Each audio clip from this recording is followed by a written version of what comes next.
Hello मेरे प्यारे मित्रों, स्वागत है आपका अपने इस यूट्यूब चैनल जीरो टू ज्यादा पर, जहां आज मैं एक और इंटरेस्टिंग से टॉपिक पर बात करने के लिए यहाँ पर हाजिर हो चुका हूँ।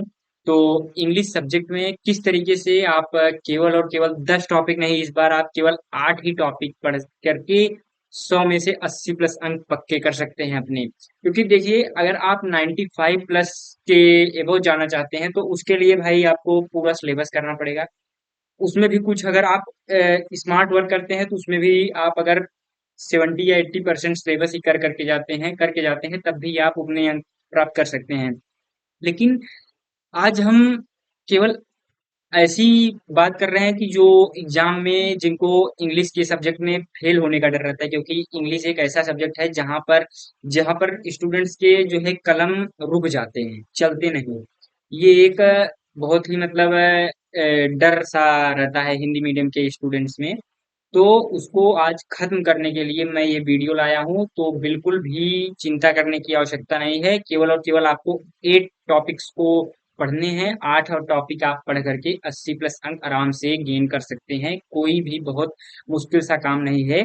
तो मैं पहला टॉपिक आपको दिखा देता हूँ। एक अनसीन पैसेज है followed by 3 very short answer type question and 1 vocab.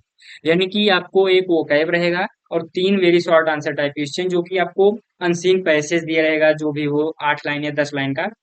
आप उसको रीडिंग करेंगे और वही सेम क्वेश्चन आपको नीचे दिया रहेगा, 3 क्वेश्चन मतलब। तो आप ढूंढ करके आराम से उसी में मतलब क्वेश्चन का आंसर उसी पैराग्राफ में छुपा रहता है, तो आप उस पैसेज को पढ़ेंगे और उससे रिलेटेड आप आंसर दे सकते हैं। ठीक है, तो आपको 7 अंक आराम से मिल जाएंगे। ठीक है। उसके बाद नेक्स्ट टॉपिक आता है one short unseen passage followed by 3 MCQs. आपका वो एमसीक्यूज में आता है, एमसीक्यू यानी 20 एमसीक्यू आते हैं। ठीक, उसमें आपको सबसे पहले यही एक अनसीन पैसेज दिया रहेगा, उसमें आपको 3 वो ऑप्शनल मतलब एमसीक्यू दिए रहेंगे।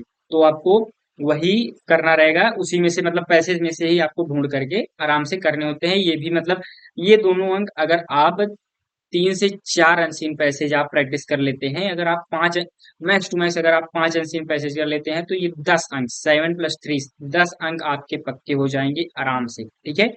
उसके बाद नेक्स्ट टॉपिक पर चलते हैं, जो कि तीसरा टॉपिक है।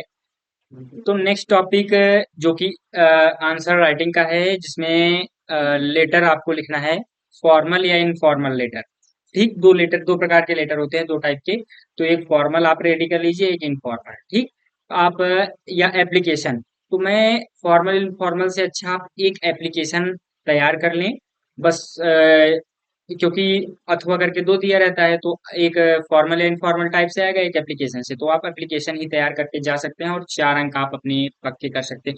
तो किस तरीके से लिखना है एप्लीकेशन राइटिंग, वो मैं आपको वीडियो प्रोवाइड कर दूंगा, तो आप वहां से देख सकते हैं और अपने 4 अंक पक्के कर सकते हैं। ठीक है। उसके बाद चौथा टॉपिक है आर्टिकल, रिपोर्ट, पैराग्राफ, यानी कुल मिला जुला करके ए से लिखना है एक तरीके से। 80 से 100 शब्द में लिखना है, यानी कि 1 पेज, 1 से 1.5 पेज। ठीक है। ये भी देखिए, इसमें 6 अंक और वहां एप्लीकेशन में आपको 4 अंक तभी मिलेंगे जब आपके पास लिखने का तरीका होगा। नहीं तो कभी भी स्टूडेंट को पूरे के पूरे अंक नहीं मिलते हैं। इसके लिए मैं आपको सेपरेट वीडियो बनाऊंगा इन दोनों टॉपिक्स का। आप उसको विजिट कर लीजिएगा, लिखने का तरीका कैसे होगा उसको ध्यान दे लीजिएगा, जिसमें आप यहाँ पर भी 10 अंक आराम से आप पक्के कर सकते हैं दोनों को लिख करके। ठीक है। उसके बाद पांचवा, जो कि बहुत ही आसान सा टॉपिक है, translation of a short passage from Hindi to English. केवल 4 वाक्य दिए रहेंगे। अगर आप एक वाक्य सही करेंगे तो आपको 1 अंक मिलेंगे, तो 4 वाक्य सही करेंगे तो 4 अंक आप पक्के कर सकते हैं। ठीक है। उसके बाद आपको 4 लाइन पोयम लिखना है। तो मैं रिकमेंड करूंगा कि आप मिनिमम 3 पोयम करके जाएं, क्योंकि 2 पोयम वहाँ एग्जाम में जो है दिया रहता है। तो वो क्या कहता है एग्जामिनर की, जो इस प्रश्न पत्र में ना आया हो, पेपर सेटर। ठीक, तो आप 3 पोयम पढ़ के जाएंगे तो आराम से एक मतलब कर सकते हैं, 1 पोयम ठीक है लिख सकते हैं, तो आपके 3 अंक वहां पर भी पक्के हो जाएंगे बिना किसी प्रॉब्लम के। ठीक है। तो नेक्स्ट टॉपिक पर चलते हैं। 7वां टॉपिक बहुत ही इंटरेस्टिंग सा टॉपिक है, सेंट्रल आइडिया। ठीक, central idea of the given poem. ये 3 से 4 लाइन की सेंट्रल आइडिया होती है। आप या मैं आपको टॉप 5 सेंट्रल आइडिया मतलब टॉप 5 चैप्टर्स बता दूंगा, जिसमें से आप सेंट्रल आईडी पढ़ेंगे तो एक आराम से कर ले जाएंगे। ठीक है, ऑप्शन 3 ऑप्शन दिए रहते हैं 3 चैप्टर्स के, उसमें से आपको एक के करने रहते हैं। ठीक है, दो आप जो आपको आता है उसमें से आप एक कर सकते हैं। ठीक है, तो आपको उसके 3 अंक मिल जाएंगे, बहुत छोटा होता है, 3 4 लाइन लिखेंगे आपको आराम से 3 अंक मिल जाएंगे। ठीक है, तो कोई भी प्रॉब्लम नहीं है, इसकी वीडियो मैं आपको सेपरेट से इसकी भी बना दूंगा। ठीक है, तो समझ लीजिए कि एक तरीके से आप देखिए कि 80 प्लस अंक आप ला रहे हैं 30 प्रैक्टिकल में, और बाकी 50 प्लस आप ले आ रहे हैं अपने रिटर्न में, जो कि आप लिखेंगे सैद्धांतिक में। तो उससे आप समझ सकते हैं कि आप 80 प्लस आराम से जा सकते हैं, जहाँ स्टूडेंट्स के कलम रुक जाते हैं एग्जाम में, वो लिख लिख नहीं पाते, तहाँ आप उस जगह पर आप 75 प्लस 80 प्लस स्कोर कर ले जाएंगे, तो ये बहुत ही बड़ी बात होगी। तो उसके बाद 8वां टॉपिक, जो कि बहुत ही आसान सा टॉपिक है, अ, आसान सा नहीं कह सकते, आपको मैं इसमें एक ट्रिक बताऊंगा जिससे कि ये आप कहेंगे यही 27 अंक का है, नहीं, इसमें एक ग्लिच छुपा हुआ है। इस 27 अंक में से आप अगर, क्योंकि लिटरेचर में टोटल 28 चैप्टर है, मैं आपकी जानकारी के लिए बता दूं, 28 चैप्टर में मैंने आपको केवल और केवल 6 चैप्टर पढ़ने के लिए कहा है। कितने चैप्टर? 6 चैप्टर। 3 चैप्टर आप पढ़ेंगे प्रोज से, और 3 चैप्टर आप पढ़ेंगे सप्लीमेंट्री रीडर से। 3 चैप्टर आप केवल रीडिंग भर ले लीजिए, और थोड़ा सा मतलब वही मतलब बुक को एक बार मतलब पहले 3 चैप्टर खोज के और 3 चैप्टर सप्लीमेंट्री के आप पढ़ लीजिए।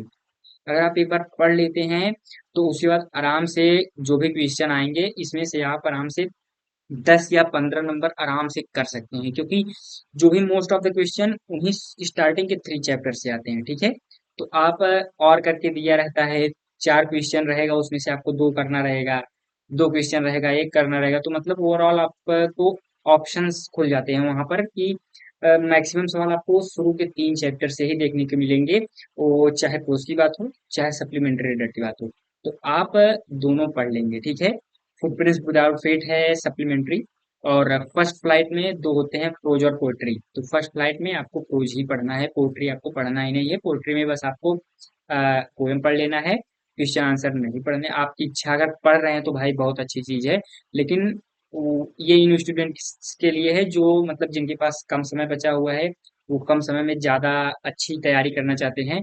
तो आप देखिए, अगर आपके पास कम टाइम बचा हुआ है तो आप ज्यादा अच्छे तरीके से परफॉर्म कर सकते हैं। तो मैं उसके लिए वीडियो बना रहा हूँ ये।